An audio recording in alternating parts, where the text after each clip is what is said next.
Buenos días. Hoy, además de la nubosidad que tenemos y que está provocando algunas precipitaciones débiles, intermitentes y dispersas, tal como dije anoche que sucedería, tenemos también la presencia de mucha arena procedente del Sáhara que está en suspensión en el aire. Aparte de la nubosidad está esa capa de arena del Sáhara que hace que todavía esté más plúmbeo el día. Allí donde está lloviendo, y donde pueda hacerlo en las próximas horas, probablemente la lluvia va a ser en forma también de barro y provocará que todo el suelo, las superficies, por ejemplo los coches en general, los vehículos, se queden de un tono rojizo.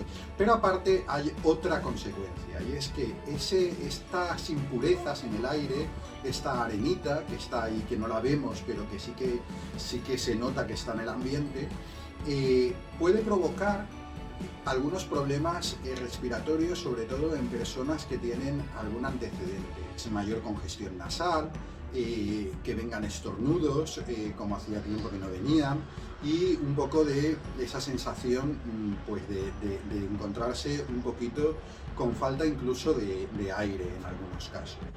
La mejor manera de protegerse contra esto la tenemos en las mascarillas que ya usamos para protegernos de la COVID. También nos protegen de esas partículas que están presentes en el aire. Y por otra parte, hay que tener en cuenta también que hemos de evitar en días como hoy el ejercicio físico que requiera pues una gran actividad de respiración. ¿Por qué?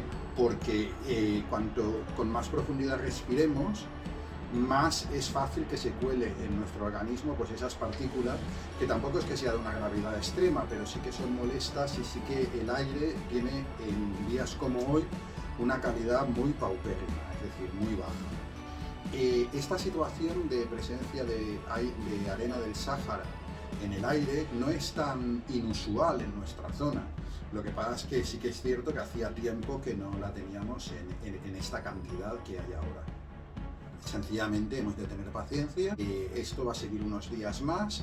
Sí que es verdad que a partir de mañana ya no se espera que los cielos estén tan nubosos, pero ese polvo del Sáhara se va a mantener durante varios días más.